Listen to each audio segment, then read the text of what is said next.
So before I dive into and introduce my amazing panelist, thanks to all the national TV program colleagues and Dr. Luchika for really grounding us in what's moving at policy and program level and for sharing some excellent examples of engaging youth and communities across the globe. And with that, let me introduce our panelists briefly. So, joining us today are Aman Shukla. Aman, as you all know, is a dynamic youth advocate and public health leader with over 6 years of experience in both TB and HIV. Aman is the founder of Unite Global and is a board member of the Stop TB Partnership's Key and Vulnerable Population Delegation. We also have Joy Jean Mangelia. He's a TRTB survivor, an MDR-TB survivor actually, and a dedicated TB advocate from the Philippines. Joy works with TB People Philippines and also leads the Unite Philippines as acting president. We also have Mariana Taranto, and Mariana is project assistant at CDAPS, which is the Center for Health Promotion, a Brazilian civil society organization dedicated to health promotion and community empowerment across TB, HIV, and other priority health areas in Brazil and other countries. And last but not the least, we have Saurabh. Saurabh Rane is an XDR TB survivor and known to pretty much all of us, and he's one of the earliest patient advocates in the TB community. Saurav believes in action led advocacy, and despite suffering permanent lung damage due to his long treatment, he continues to run marathons and climb high altitudes, mountains to inspire patients and raise awareness around TB and life after TB. And I think that's what we all need, beating all the odds and rising up at the top. So, Saurav, welcome to the panel and making time for this in the wee early morning hours of where you are at. So, jumping into it, I'm going to start the panel with my first question, Aman, to you. And I'll start the discussion with you because you have been engaged with this massive network of youth volunteers across the globe, which has, I think, about 10,000 youngsters already doing some amazing work for a TB-led engagement. So, from your experience, Aman, what really changes young people, to move from just being participants of these networks to actual decision makers? And how does that shift really translate into trust and engagement with TB care? And you can, of course, bring your HIV work experience also over here. Just a small request to keep everyone's responses to 4 and 5 minutes so that we can make it on time, but free to, chip in if you still feel you require more time. Please go ahead, Aman. Yeah, thank you for this question, and I strongly resonate with it.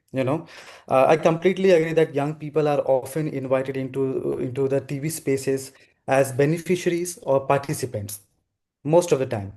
Now things are changing. People are talking about the involvement of young people. Many times we are present in the room and clapping for others, but not seen as an equal partner in shaping decision.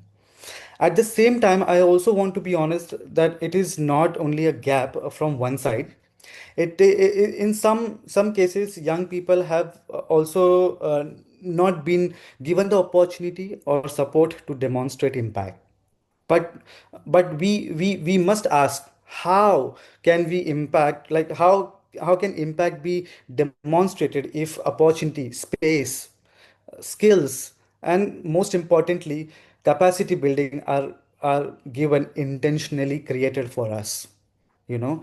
And leadership is not emerging in a vacuum. It is nurtured, so it takes time. Like an advocacy, it takes time. It takes, for young people also, you need to invest, and then you will have to see something in return. You cannot just do it today and then you expect tomorrow he will be, ending TB. No, you will have to give the space for them and build their capacity. From my experience, the shift truly happens when young people move from being consulted to being trusted. When young people are decision maker, several things change. First, trust increases, especially at the community level.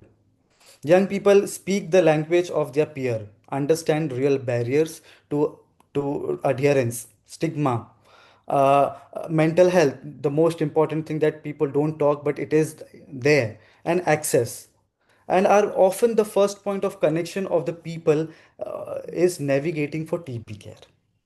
Yeah. The second thing is engagement becomes more real and sustained when young people are involved into the decision making spaces. Program are no longer designed for communities, but with them. Don't design program for me, but you should design the program with me, how I want, where I want, in what situation it will be, all those stuff. And here with this, I just want to also, in the introduction, you said I'm also the board member of the Stop TV Partnership, and I want to acknowledge the Stop TV Partnership because I know they are the first organization I know that brought the space for young people, because they didn't just speak about youth inclusion, but they acted on it by bringing a person on the board and created a space for lived experience to be shared directly. And Stop Tier Partnerships board meeting is really a very important and big board meeting where ministers, partners, donors, community leaders, and a powerful shift, happens there for the TB spaces. And that is how this movement led, of having a Unite Global. Of course, it was the support with the support of TB People Global, and Timur, if he's there in this call, will know this better, the journey of bringing Unite Global. And our aim through Unite Global is very clear: to meaningfully include young people in the TB response, not as a symbolic participants, but as a leader. Yeah. When young people lead, TB care becomes more trusted, more accessible, more connected to real life, and that is the kind of shift we want to see in real life if we want to end TB by 2030. Thank you. Excellent. Thank you so much, Aman. And really well spoken there in terms of we need to move beyond just symbolic or token participation, but actually make them the catalysts or put them in the forefront and have them drive the conversation. And I think that really brings up Joy into the conversation beautifully as well, because Joy, you were diagnosed, rather misdiagnosed, and with TB a few years back and had a difficult treatment journey. But you were one of the first people in Philippines to complete the shorter all-oral Bipalin regimen back in 2022. And after being cured, you've continued to use your voice to inspire hope and push for better treatment care and really empower your fellow survivors. So, what in your opinion, Joy, has been one way in which youth voices and lived experiences have helped reduce stigma or build treatment confidence and really help speed out some of the new and emerging newer regimens?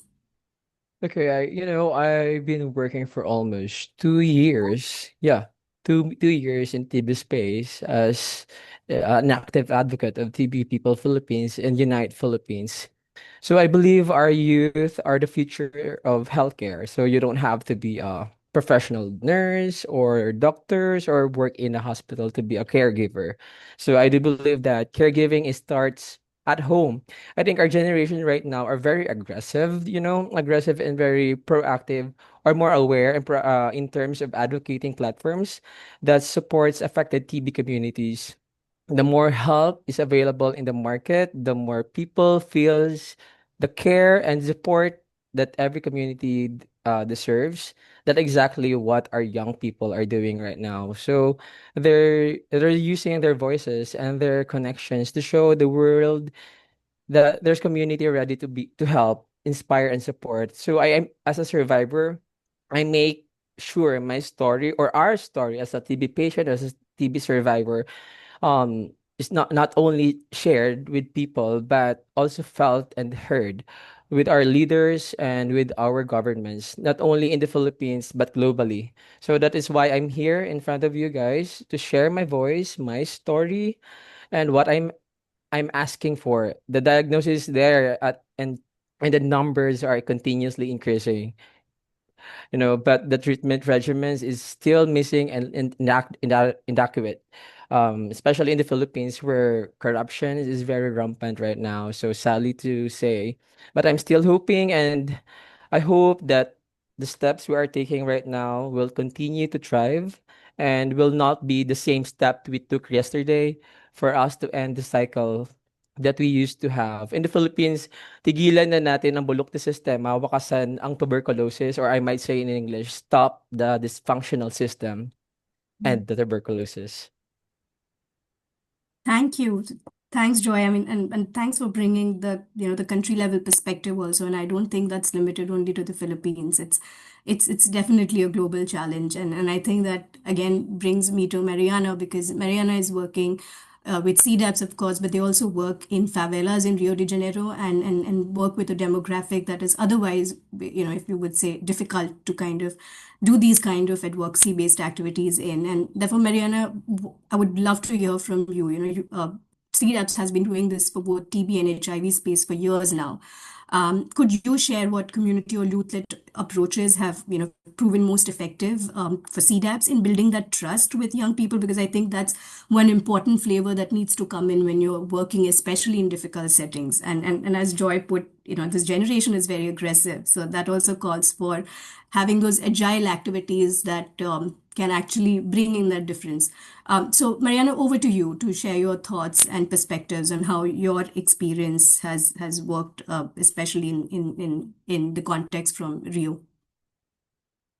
Yes, thank you, Akshaya, for the question and the invitation. I'm very happy to be here with many people from different countries united to confront tuberculosis, and especially because what I prepare to say is very related what is being pointed here.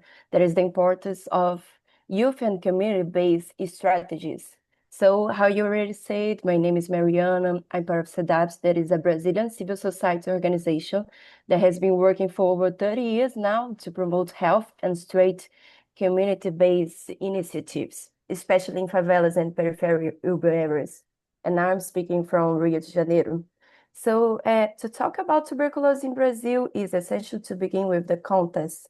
There's a really unique country that we are, how Melisani already told us a little bit. And despite some recent improvements, we remain among the most unique countries in the world. And this inequality is directly reflected in the social determinants of health, such as housing, income, access to service, education, and exposure to violence as others. So all of that to say that some certain populations are more vulnerable to tuberculosis than others, and of course, youth are not a homogeneous group. In 2004, for example, around 70% of young people diagnosed with tuberculosis in Brazil was Black. Many of them living in favelas and peripheral communities. So this is the context which we work. And we work with a social technology called shared construction of local solution that is focused on participatory diagnosis, planning, and evaluation. That means that the population is not seen as target, how I was saying before, or merely as participant, but as author of the response to tuberculosis. And especially when we are talking about young people, that's really important. So you were asking about building trust. That depends a lot of recognizing youth as active subjects, capable of analyzing their own realities, proposing solution, and leading care process.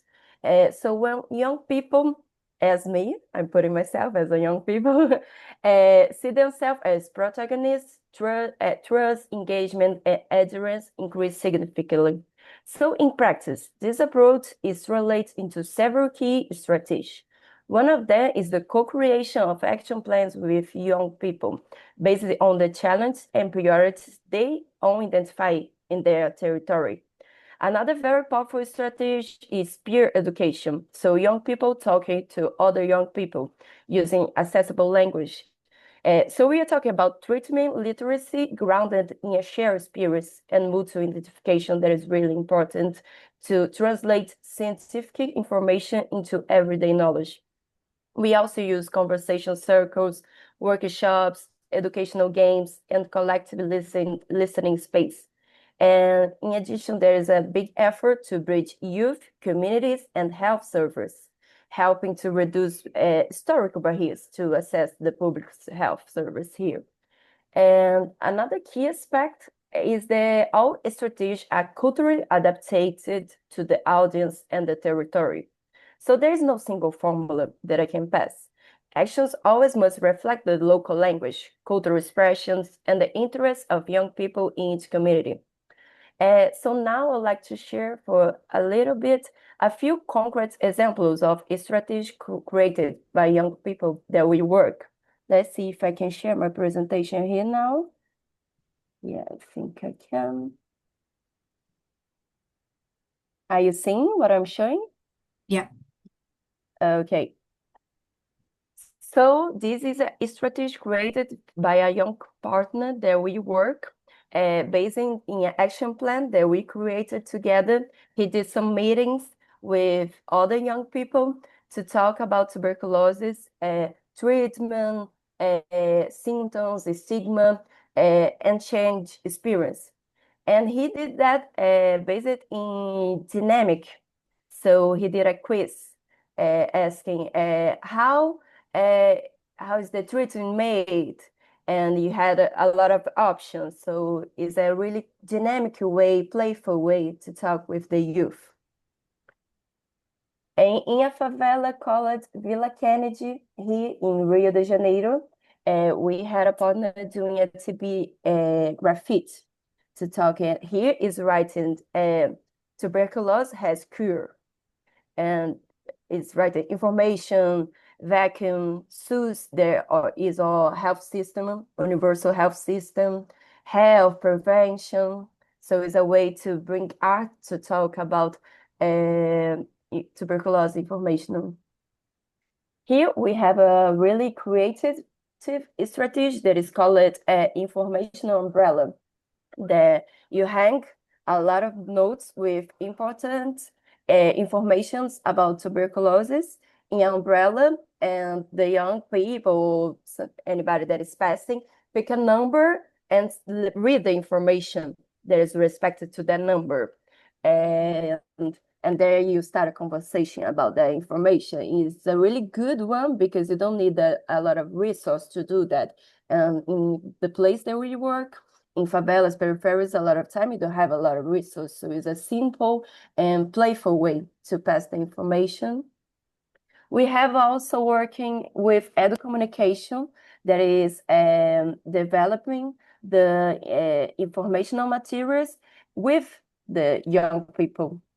So they are the author. That's the way we can guarantee there is relatable, simple language, and we can pen the information for young people. So they create the material with us. Yeah.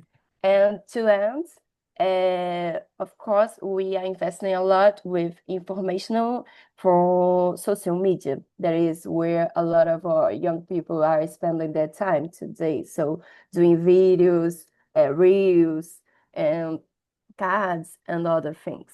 So that's a little bit of our strategy. And let me just stop the presentation now. I already stopped it. Okay. So to summarize all, the main lesson that this experience from Brazil can offer to other countries, I think, is that building trust with young people affected by tuberculosis requires moving away from top-down approach and recognizing the value of community knowledge. So if you are talking about building young people's confidence, we first have to demonstrate that we believe in their ability as well. We have to confidence there as well. Yeah. That's it. Excellent. Thank you so much, Mariana. And I think it's not a single formula, but rather a blend of what works and what does not, and having platforms like this which bring together solutions that have worked across diverse setting is one step towards it. But I'm going to pivot from our questions and come and put the center and the focus on Saurabh, because Saurabh, you've seen this TB landscape, especially around the youth engagement and advocacy, evolve in the past decade, and it's come a long way.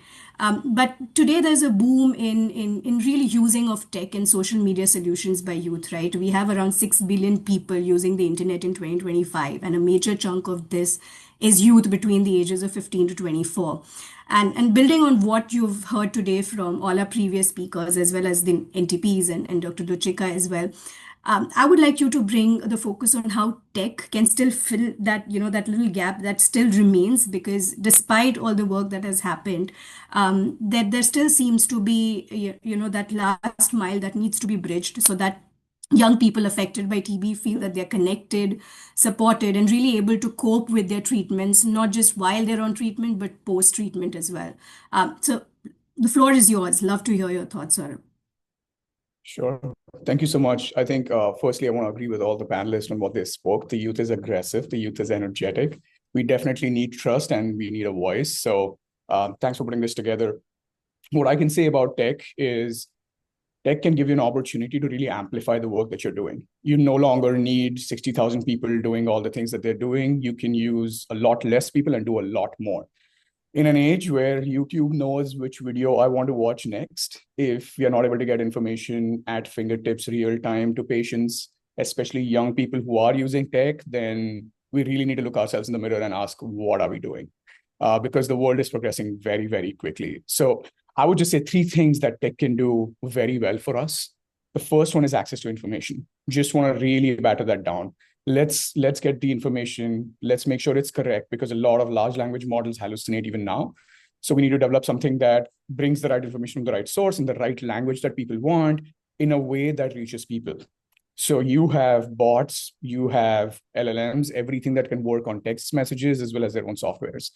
If you make sure all the information is correctly fed into it, it could be 3 a.m. in a different country, and a patient that I'm helping doesn't need to be dependent on me to get the information, and I can respond when I want. But they have the power to get the information. Technology can really help us do one thing we haven't been able to do in all these years, which is create demand. We always go and pressurize everyone for supply. You now have an opportunity to create demand. You can empower people to ask questions, and nothing is stronger than that. So that would be the first point. The second one I would say is there are other solutions in other diseases which can be very, very helpful for TB. The reason why I say this is TB is not just a disease. It affects you physically, it affects you mentally, it affects your job, your life, your friends. There are apps that are FDA approved for mental health that are based either on chat, on video. There are diaries, there are actual steps that people have undertaken to be able to make a software or a device that is used by other people who suffer similar challenges. Let's not reinvent the wheel. Let's go out and let's see which challenges are pertinent to tuberculosis. Make a list of those. So if someone's on treatment, especially a young person who's very used to using their phones or the computer, you can go and tell them, hey, listen, people have used this. This works. Try this out. This is something I do with the patients that I work with. Especially given my time zone, I get very less time. I use technology a lot to help patients. If something worked for me, I just tell them to go ahead and do it. And if, of course, there is no medical prescription involved, that's the only thing. Do not prescribe anything that requires a doctor to look at it. But anything else, it's all game. It's all game. Anything you do to track your tasks, anything you do to make sure your mental health is better, anything you do to connect with other people, it's absolutely fabulous.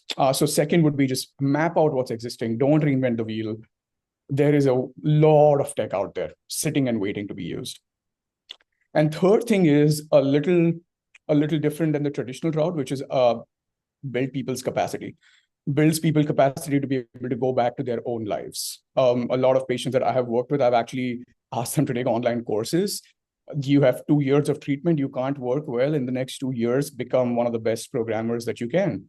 You have a year and a half or 6 months, take that time to, I don't know, if you want to become a gym trainer, start working on that, like build capacity. Technology has given you that power now. I don't need a teacher. I don't need to go to university, buy them a YouTube premium subscription, your game. They can do everything they want. There is no better gift than giving someone their life back and the ability to make more money and provide for their family. It really empowers them. And this is what changes the game. And I'll give you one simple example. I started off by doing physically challenging activities because of my lung damage, because I believed that was the toughest thing that I would never be able to do. I never thought I would be able to go back to playing football. So I did it. Yesterday, one of the TB survivors that I have been working with for a long time, he never ran in his whole life. Last year, he ran 100 kilometers. Yesterday, he ran with 6 or 8 other survivors and made them run 5 kilometers. And it was life-changing for them. They don't believe they can even walk, breathe properly. And here you are running with someone who had the same issue. Technology has the power to reach out to those people and give them belief. So I would only urge everyone to do one thing. Think of tech as your friend. Think about all the ways you can use it. And think about how you can really empower the youth to become, as my peer said, more aggressive, more demanding, and we will solve the problem. With Great. that, I'll stop. Excellent. Thank you so much, Saurabh. I unfortunately don't have time for more questions, but I had one bonus question that I'd prepared for everyone. And what I would do is perhaps when we have our closing remarks going on, if all of you and including the audience members could just provide their comments and thoughts on this would be excellent. But what I really wanted to know was, social media, we've all spoken about it, the NTP head spoke about it, but today's young people have so many things competing for their attention, this has proved excellent for some of these other public health crises that we have seen in the past few years, be that the ALS Ice Bucket Challenge or COVID-19 also, which initially started with a lot of stigma, and then over a period, because of the excellent, I would say, advocacy that was done around it, it no longer was stigmatized, right? So my question to the audience members as well as you, and feel free to, put your responses in the chat, because that way all of us can read it, is really how can we tap into youth influence, especially among young people who may never have been directly affected by TB, to really create that authentic TB conversation, whether it's around awareness, treatment literacy, stigma, treatment, or even beyond treatment, post-life, post-treatment life. So would love to hear the thoughts from our audience also in the comment. And with that, and of course, the panelists, please free to put in your thoughts and feedback in the comments as well. But I would like to wrap up this session here. And thank you so much for making time from across time zones and speaking on this, in my opinion, one of the most important topics that we need to keep talking about even more in the coming years is how do we bring youth in the center and forward of TB conversations and as we move towards elimination. But yes, thank you so much. Over to you, Shivani, for the closing remarks. And once again, pleasure speaking with all your panelists.